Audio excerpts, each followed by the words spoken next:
This is Sawyer Robertson, and you're listening to the Bearcast on SicEm365.com. Welcome into the Bearcast on SicEm365.com, presented by WellMed Medical Management. I'm your host, Grayson Grundhoefer, and today I'm joined by On3 college football analyst J.D. PicKell. Thanks for coming on, man. Dude, this is awesome. This is awesome. I think we spoke about this before we got on the air, but the beard, man. Like I don't want to like rehash it too much, but the beard is nice. It's very, very nice. I'm taking some like Nutrafol pills because I got the hairline giving out on me. I'm doing it. So like all I have to say, if I could grow that, I would grow that because it looks very good on you.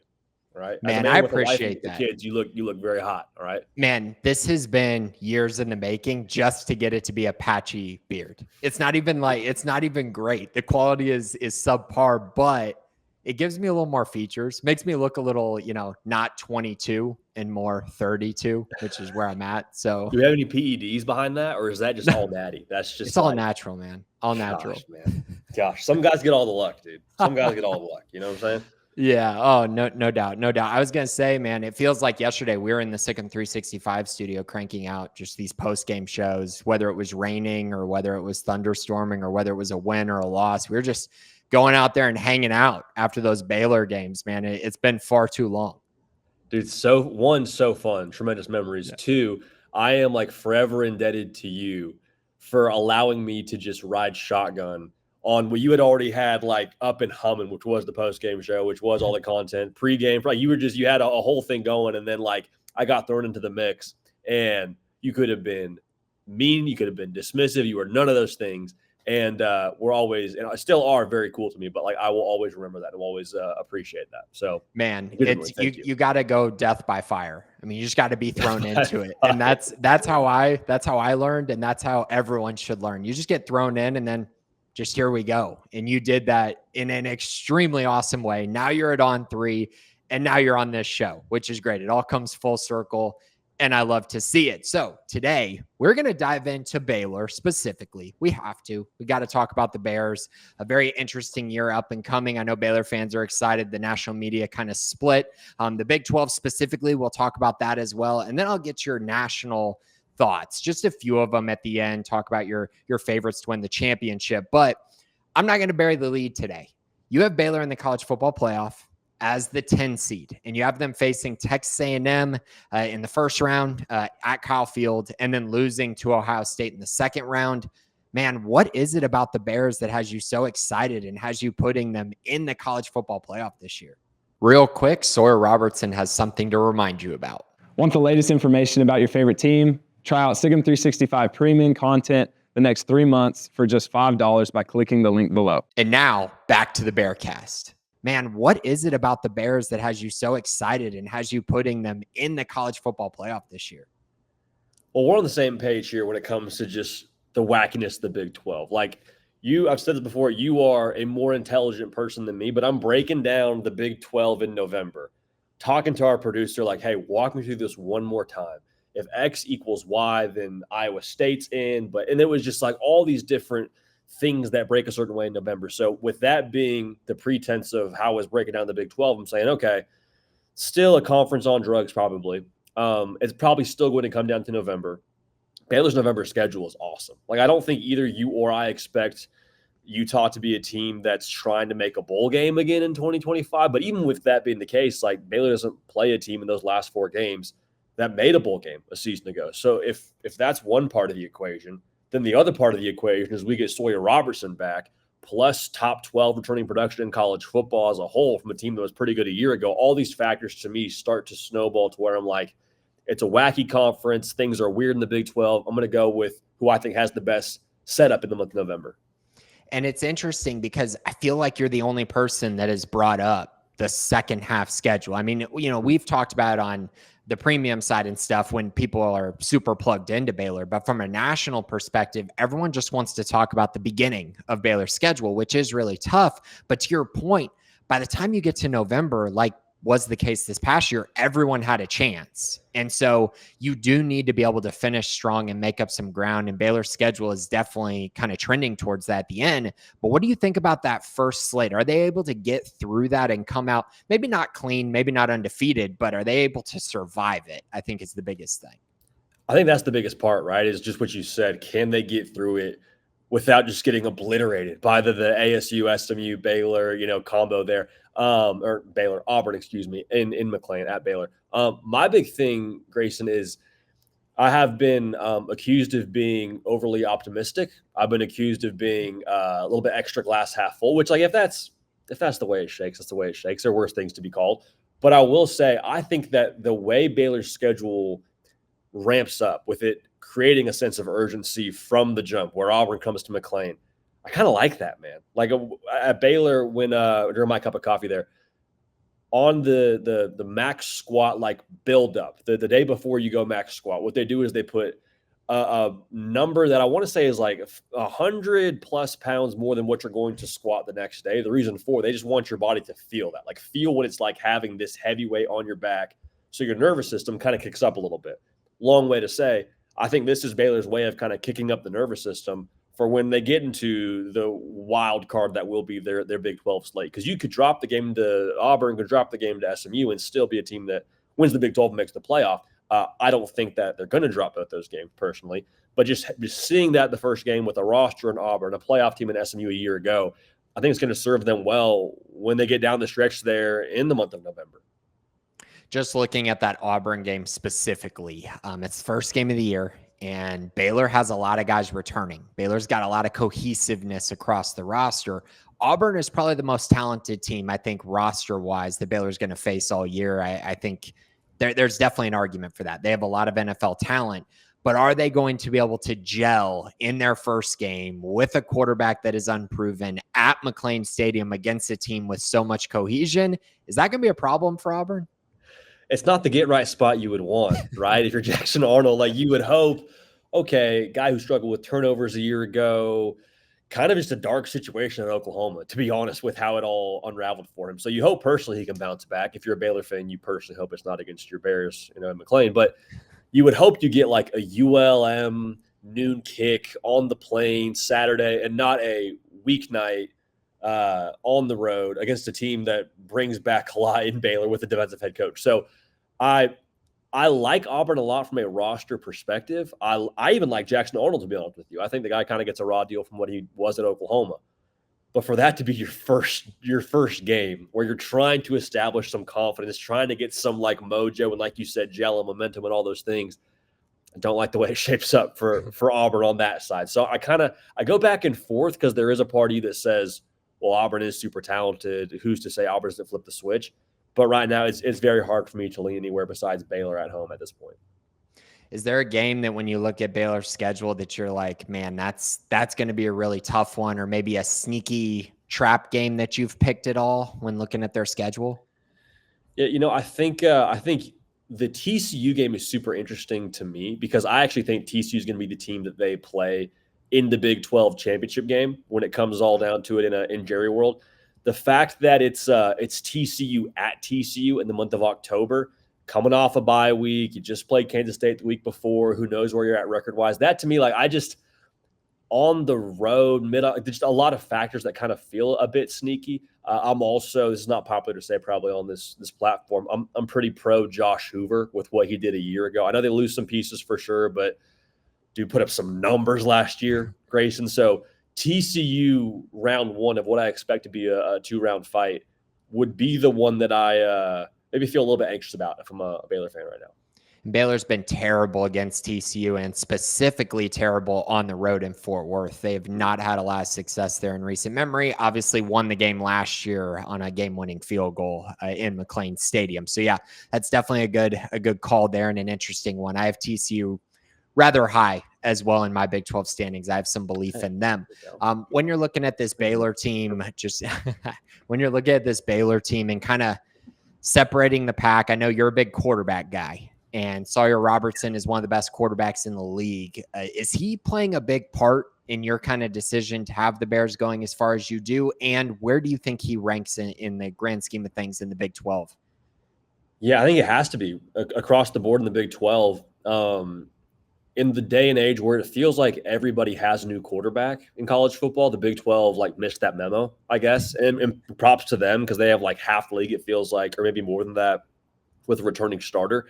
So with that being the case, I think Baylor it's hard for me to put them at number one in the conference, and maybe I'm falling for the Sam Leavitt, playoff performance, which I hand up. I've been known to get romantic about those sort of things. But I think that the body of work that Sawyer Robertson had last year, without him being the guy going into the year, Grayson, like you and the entire site knows, like it was the DeQuan Finn show rolling into last year. And we were excited about what he was going to be on the ground and all those things. And you fast forward the tape.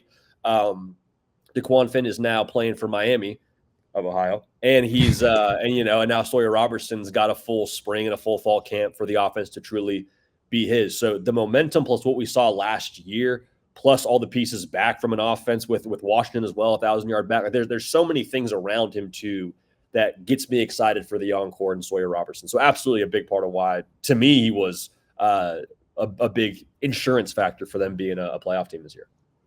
So I think you kind of hinted at where your kind of predictions lie for Baylor this year as far as record. But if you were to give a specific record for Baylor this year, where do you have them? Is it, an 11-win team, 11-2, 10-3 type? And where do you see them tripping up? It's a great specifically, I think they're going to be 11-2 with a Big 12 title win. We talked about the TCU game. I think that's one that you probably circle and say, okay, if you drop that first one, see them a second time, you got to feel pretty good about your chances. The game in Stillwater, Grayson, makes me a little bit nervous. And the reason why, I think between just that stretch of Arizona State and then to Oklahoma State, like regardless of what happens against ASU, you're going to have to deal with the emotion of that. So let's say you beat ASU. I've gone on record and said I think College Game Day could be in Waco for that one if things shape up how it's going to shape up for both sides of that equation. But let's say, you beat ASU, vibes are immaculate, you're reading the press clippings, you got to go to Stillwater, Oklahoma, which is it's a tough turnaround, and it's tough to handle that kind of success going into a spot like that. The flip side is you lose to ASU, and then maybe you're fired up and going into the Oklahoma State game with some vengeance, some get right on your mind. So all that's to say is I think you probably drop one of those two, and then the TCU game will put you at 10-2 going into the Big 12 title game, and 11-2 when you win it. It's as simple as that, man. You just run right through an SEC team and a team that was in the college football playoff and a non-con, and mic drop. Yeah, it's just an easy path. Am I wrong for not loving SMU? A lot of close games a year ago, it felt like. So I actually have SMU losing to both Baylor and TCU. And a big reason for it, when I was predicting stuff, when I was just looking through it, I don't think SMU's retooled on the defensive line enough to stop Baylor from running the football. And then they have a lot of holes in their secondary, which Baylor and TCU will take advantage of. I think the SMU TCU game, I think, will be pretty close because defensively, I don't know if either team is going to be able to do a whole lot. But against Baylor, I think the run game is going to be a little too much for SMU to deal with. And I'm pulling up their schedule from a year ago. Like, Grayson, I'm counting 1, 2, 3 games in the regular season that weren't against like amazing teams that came down to one score. This is not to go down the SMU rabbit hole. I love Rhett Lashley. I think he's done an awesome job there. I even think SMU is in a great spot here moving forward. But like, you win that many one-score games, I'm like, I don't know if I'm going to trust that to carry over year in and year out. So I love the fact that we are in agreement there. I don't love SMU having a fall off, but I love that we're on the same page on SMU. It makes me feel smart with you saying that. Yeah, I've been predicting the season, and you mentioned the Oklahoma State game, and I actually have Baylor tripping up against Arizona State in that big game in week 4, and then kind of getting right those next 2 weeks against Oklahoma State and K-State. That's kind of where I'm at. That's as far as I'm at so far in predicting the season, but that's kind of how I see the beginning of that kind of playing out for the Bears. It should be interesting, though. They got a lot of tough matchups, and to come out of that 5-1, you're probably looking at a top 15 team, if not higher than that, I would think. I don't want to derail our conversation, but I've been fixated on this. I did a top games for the college football season going by every single week, and I put Baylor ASU for that specific week as the best game. And I got people telling me, like, that's crazy, LSU Florida's that day, and I'm like, I think we're going to get game day for that game. I think there will be a situation where I think Baylor's probably undefeated going into that game. I think ASU's undefeated. Baylor maybe has one loss, maybe, but I don't think they lose both Baylor against Auburn and Baylor against SMU. Am I crazy here? I feel like I need maybe some reassurance there on that. No, my title for that week of predicting the season was College Game Day comes to Waco. So I'm in full agreement. I think that that's exactly what's going to happen. Arizona State's going to be undefeated going into that game. And I know they got Mississippi State. I don't think Mississippi State's going to be very good. And then they got Texas State, which is kind of sneaky. Texas State kind of had them on the ropes last year, and GJ Kinney is phenomenal. But I don't think they're losing that game. And then on the Baylor side of things, man, I mean, even if they're 2-1, that includes either a win over a team that was in the college football playoff last year or a win over an Auburn team that gets, all the SEC love. So I think they would be ranked at 2-1. And if they're 3-0, you might be looking at a top 10 type matchup. At least in my eyes, you should be. Especially if Baylor's 3-0 with that schedule, you're probably looking at a top 10, at least top 15 team. And I don't know that it's a foregone conclusion that the other games that day, like LSU, Florida, I believe I keep saying LSU, Florida. I'm pretty sure that's the game. Like those teams both have pretty tough tasks early on in the season as well. Like I think Florida actually maybe doesn't. Excuse me. LSU plays Clemson early on. They could drop that game. It loses some shine. We'll see. I guess all I'm saying, I needed to hear it from another human being to be like, okay, cool. We're not out to lunch here. Right. Sometimes you just need that. Yeah. No, I love hearing the other perspectives, because I feel like half the time I'm like, man, the Big 12 toss up, all these games, man, every single time. So speaking of the Big 12, JD, let's talk about the Big 12 a little bit. And I think the biggest story that I kind of looked at all offseason, I feel like everyone's been kind of just hearing this story way too much, is what I would say, is the Texas Tech story. This offseason where they're going to the transfer portal and they got the #1 transfer portal class and everyone's hyping them up. A lot of people have them in their college football playoff, despite the fact that when's the last time Tech won like 10 games? Graham Harrell. And is that the only time they've done that? Good poll. Yeah, probably. Yeah. It's kind of tough. And so everyone's expecting this leap. What are your thoughts on Tech, their offseason, and Joey McGuire going into what is a pretty pivotal year, I think, for him? I like Texas Tech. The portal class is such an unknown, I think, for all of us, just because you have the #1 class, and a lot of that is because of the quantity. Not to say they didn't good quality, but we could look at a lot of these other portal classes and we say, oh, Oklahoma got John Mateer. Oh, Carson Beck is going. Like we can kind of see like the poster children for some of these portal classes. I don't know that there's somebody within the Texas Tech portal class that I'm like, that guy's worth a win for Texas Tech. The reason I like Texas Tech personally is because of returning production from a year ago. They're top 10 in the country. And Joey McGuire. Like I think that, this is kind of an unquantifiable, but I think people can and would run through a brick wall for Joey McGuire. Like I think that part of it has continued to permeate since he's gotten there. And so it's a cliche thing to say during August, but I do think the culture is super strong there. I think Baron Morton staying healthy would be massive. So the question is, to me at least, does that portal class separate Texas Tech from the pack that is what you just mentioned, all the toss-ups in the Big 12? Because I could see it. I don't know that I'm predicting it right now. It's also tough to have that many guys come into your roster and gel quickly. So a lot of variables, a lot of unknowns, but it is like that subplot where if it hits for Texas Tech, I think it'll hit in a big way.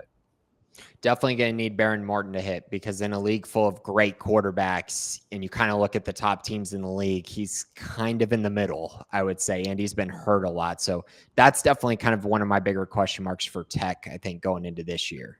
And where's Will Hammond at in that whole equation? Right. Like I feel like people rave about that dude. And I'm like, I keep hearing how good he is. And Baron Morton, you would hope, is able to stay healthy. But what if he's healthy and just like kind of average? Is there a point where Joey McGuire goes, hey, this isn't Will, get warm. Like we need you, brother. We're down in the fourth quarter, and pick whatever Big 12 game you want. Like, I wonder what that kind of experience would look like and how quick the trigger is if Will Hammond is as talented as it feels like people are saying he is.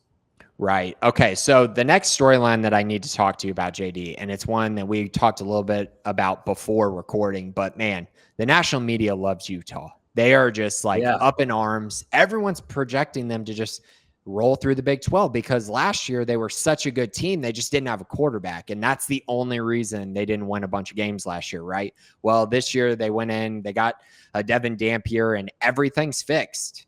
Or is it? What do you think about Utah this year? on paper, it makes so much sense because of what you just said. Kyle Whittingham, he's going to handle the defensive side. If Cam Rising is healthy a year ago, they make the playoff. And like, I love Devin Dampier, and I love his YouTube highlights. Now, full transparency, I didn't sit down and watch a lot of New Mexico last year. Hand up, that's probably on me. But 12 touchdowns and 12 picks doesn't really like excite me all that much. If I'm going to go ahead and pick you to win the Big 12, like I think it's going to take, multi-dimensional offenses are going to be the teams that have to, ultimately like emerge from this conference. But I think maybe even more specifically, like for Utah, when they get into those rock fight games, or if they get down in some of those rock fight games and have to answer scores, like what are you getting from a Devin Dampier? Not saying he can't do it. I know he's coming over with the same coordinator, but it's a little bit rich for my blood. I don't think it's so simple as plug and play a guy from the G5 into the Big 12 and like you're off to the races. No worries about it. So could it happen? It's the Big 12. I think anything could happen in the Big 12 as we've probably established at this point. But I don't think I'm quite as high on the Utes as maybe the rest of the public is right now. So you're not as high on that quarterback, but there is a quarterback that I know you are high on, and it's Kansas State's Avery Johnson, who, by the way, last year really struggled. He had some ups and downs, had a learning curve, and honestly, you go back and watch some of those games last year, he probably cost them from going to a Big 12 championship and potentially going to a college football playoff. But now this year, everyone just seems like everything's corrected. Everything's great. All the returning production, it's all there. It's just going to be a breakout year. They're going to win the Big 12. It's Chris Kleiman. That's what God feels like. Avery Johnson is here now. Man, like maybe it's the lettuce. Maybe it's the cool TikTok dances he was doing before. Like, I don't know what it is, but for whatever reason, I am intoxicated with what Avery Johnson brings to the table. And I think for me, like we talk about Devin Dampier, the comparison there is interesting because I think there were some moments, though, still where you look back at Avery Johnson, and there's definitely a lot to clean up. But I think the flashes paired with Chris Kleiman, paired with another year in the system, paired with Dylan Edwards, another year there. Again, I obviously don't have them in my Big 12 title game, so I can't act like I'm all that high on them to where I think they're going to be a playoff team. But at the very least, I will sit down on Saturdays and happily watch number 2 play football. And I think at a pretty high level. I don't know that they're one of those teams, Grayson, like I just said, that's going to play for the conference. I think they're going to ruin somebody's shot in November. I think they'll be in it when we start November. So a fun fact for you, JD, just because I wrote about this today, but Kansas State was 6-0 and averaged 37.3 points per game when Avery Johnson completed just over 60% of his passes.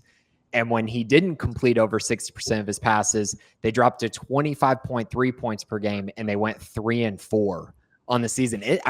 That's the dip. 60%. That's not a lot to ask for. But if he gets there, they were pretty much unbeatable last year. Bubble screens, right? Let's get to that 60% number, and then we've crossed the threshold, and then we're just up into the right the rest of the way. Because at 60%, you might as well call the game. Like if you get to the third quarter and you're completing over 60%, it's like, hey, K-State won because Avery completed. I like that. I would also think, I'm rambling here, Colin Klein leaving Kansas State, I think that in itself, because Avery Johnson, I believe, was on the roster when Colin Klein was the OC there originally, correct? That's who he committed to. And then he gets to be the starting quarterback, and it's like, hey, everything you learned during that year before, like flip it around. We gotta switch things up here. I'm curious how his second year truly in the system is going to translate. Hopefully north of that 60% number if you're a K-State fan, but that's a great stat. That's really intriguing. Yeah, that's a great point because Colin Klein, Avery Johnson, that would have been a pretty awesome combo right there. Didn't get to quite see that fully, and you kind of hope for K-State fans that Avery does hit because they had to sit back and watch Will Howard go to Ohio State and go win a national championship. So that cannot be an easy pill to swallow. So, JD, let's talk a little 5-pack of Big 12 questions. We're going to just do these rapid fire, just off the top of your head, where you're leaning with these different areas. So, first one, who is your top Big 12 Heisman contender? I love Sawyer Robertson, and I think if Baylor makes the playoff, he's probably the lean. Josh Hoover, though, not to keep going back to the Josh Hoover of it all. If I can't take Sawyer Robertson, I think what he did last year flew under the radar a little bit. I believe there were some SEC teams that wanted his services out of the transfer portal, so they took note of it. I think he was like 500 yards ahead of whoever was in third place in the Big 12 when it came to passing yards in that conference, with Shooter obviously being at the top. So I think he's going to do huge numbers. I think TCU will be in the mix. I wouldn't be all that shocked if Josh Hoover has such a phenomenal statistical season with how they run it out there to where he finds himself in New York. And if I'm wrong and they win the Big 12, then he could definitely be a guy to hoist that trophy. Man, if they could just give him a run game, I think it would help him so much, because he had moments last year where, like against SMU, where he's having to just throw it a million times. And that, when you're so predictable, it does make things very, very tough for you. Okay, JD, who is your least favorite preseason Big 12 contender? So I'm talking maybe a top 6 team in preseason expectations who you're just not the biggest fan of.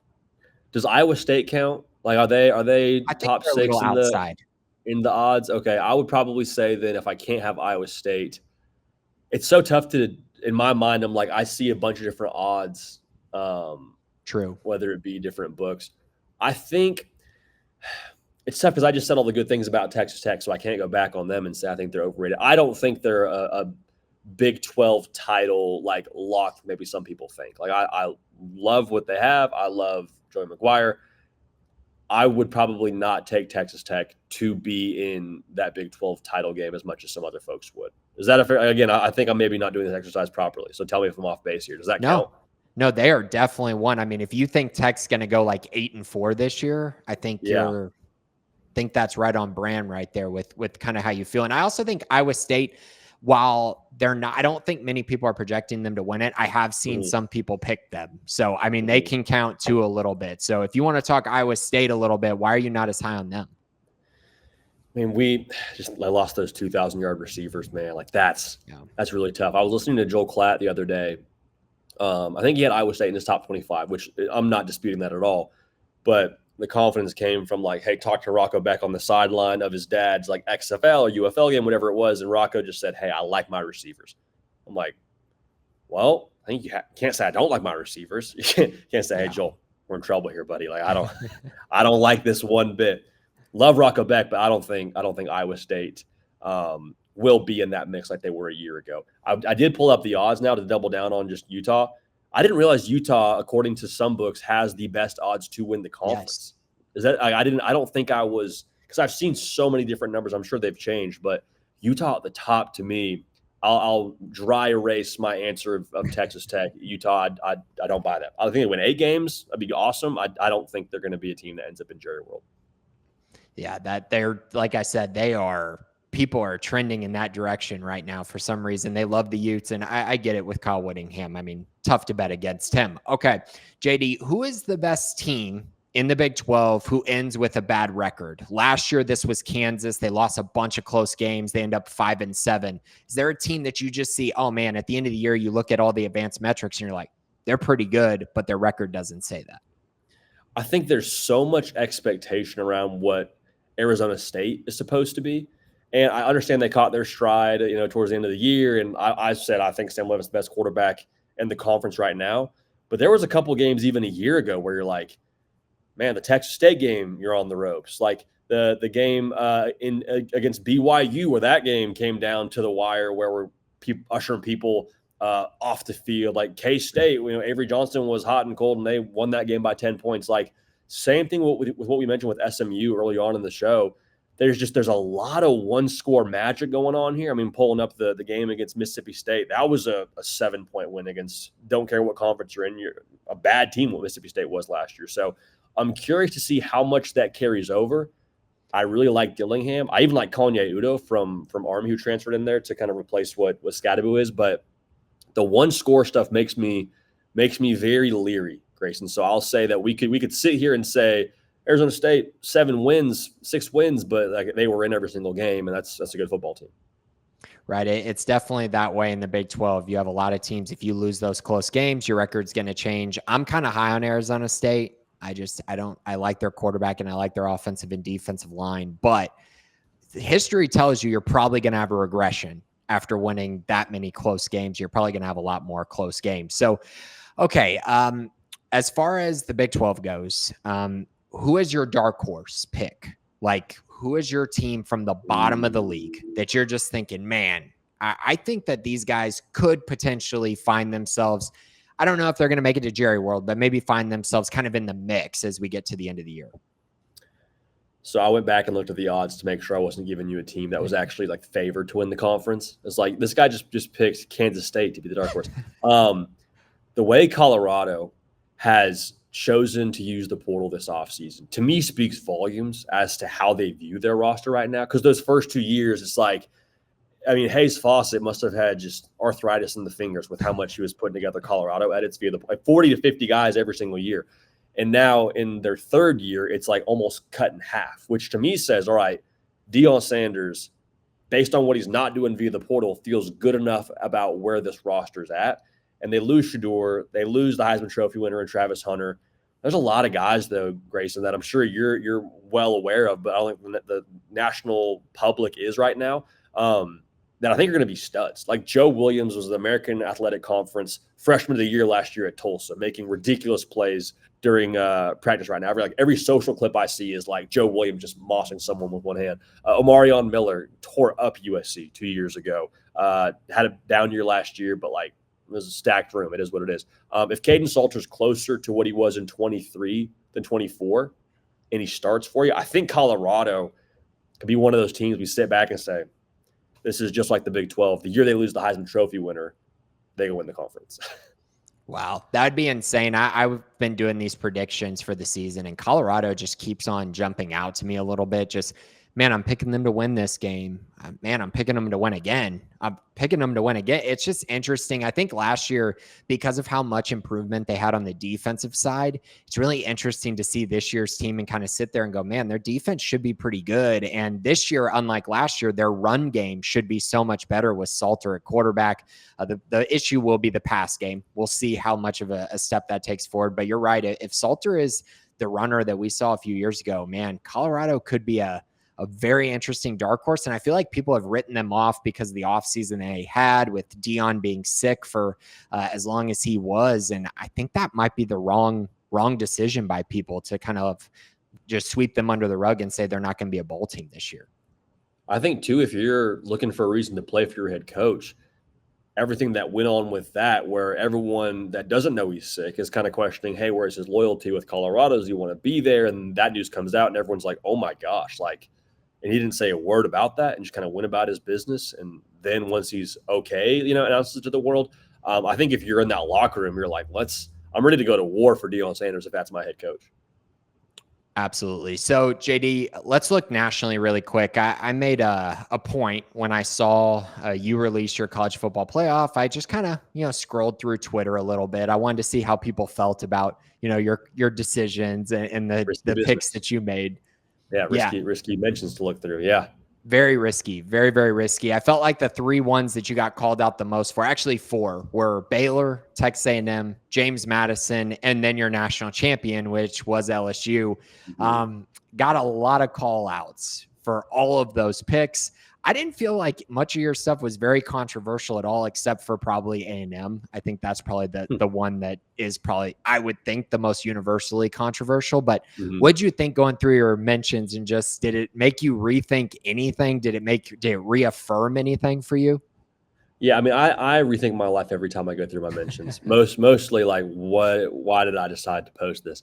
I think doing that exercise of going through, different conferences, win totals, records. Okay, this is how I think it'll shape up. Like, I think it's never been harder for us, Grayson, to predict the national champion, because it used to be when your conference, okay, what's your conference schedule? Okay, you get to your conference title game. Okay, do you win? Okay, we like your draw there. Okay, now you win 2 games, you're a national champion. Now it's like, did you win 10? Because if you did, you're probably in, unless you're Miami from a year ago and you end up getting walled off at the last minute. Okay, you're in the college football playoff. What's your draw? Do you have SMU and Boise State, or are you Ohio State, where you got to go play Tennessee and then the Big Ten champ, and then you go on a run? So that, plus the fact that it's like 3 to 4 games to win a national championship, I think it just puts so much more emphasis on who you have at quarterback. And another top 25 just dropped.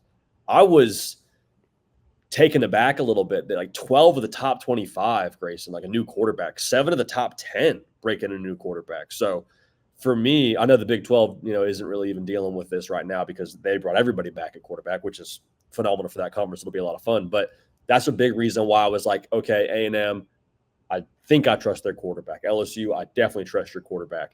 And so with that being the case, like that was kind of how I arrived at a lot of those. Anytime you got to that toss-up scenario, you're like, I think the roster's somewhat even. I'm going with the quarterback.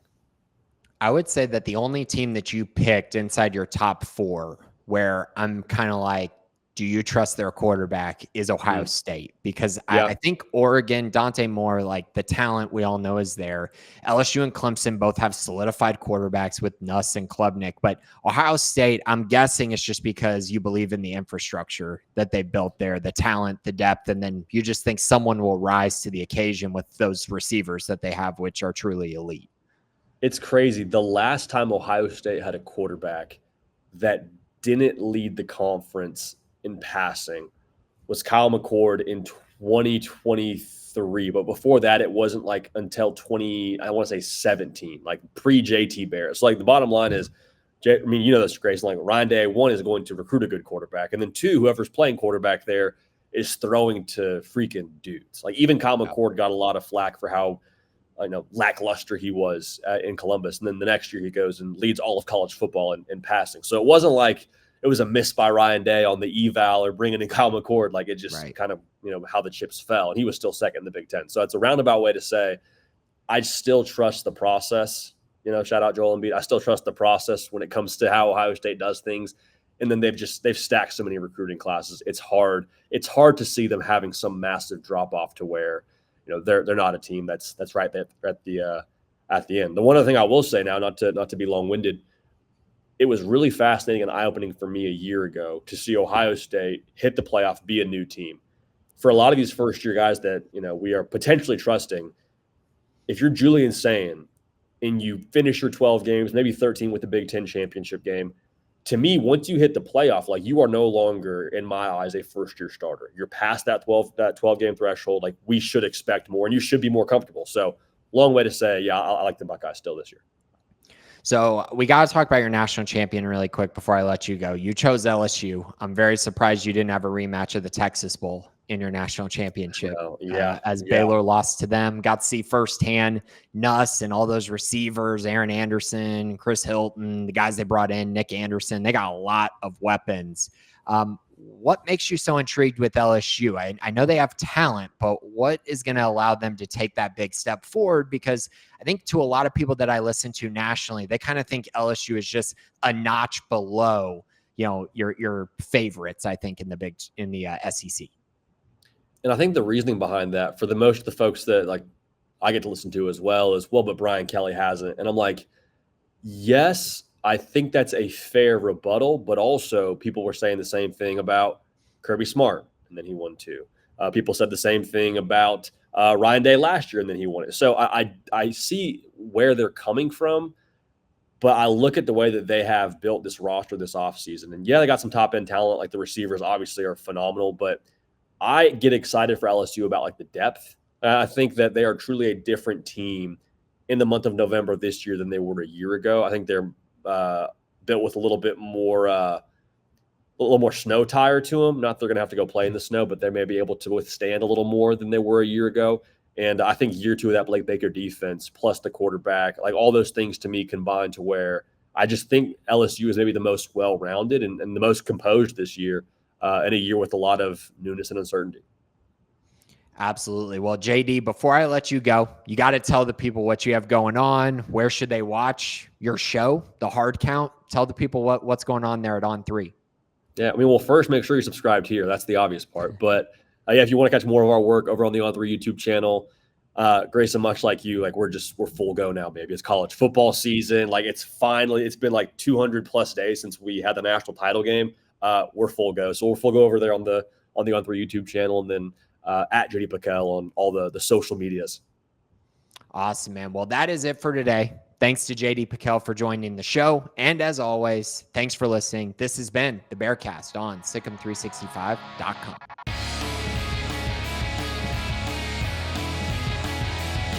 Join Sikkim 365 Premium on a $1 for 1 month trial to read our experts' notes and insights. Know about high school commits, off-season transfers, coaching staff changes, and so much more before the rest. Also, download the Sikkim 365 app on your iPhone today to get instant notifications of breaking news, read up on the latest inside info, easily interact with other Baylor fans on our forums, and get alerts for anything published by your favorite staff members.